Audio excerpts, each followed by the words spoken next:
Hi guys, welcome to How to Solutions YouTube channel. In today's video, I'm going to show you how you can add pronouns on TikTok. Before getting into this video, must subscribe to our YouTube channel and click on the bell icon.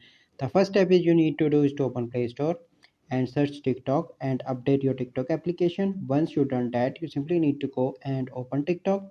Once you open TikTok, you simply need to click on profile in the right bottom corner, and then you need to click on edit profile. Here you can see the new option of uh, on the bio section. You will find a new option here to pronouns. You simply need to add pronouns, and that will be shown on the top of your pronoun name, that is hashtag motivation under that.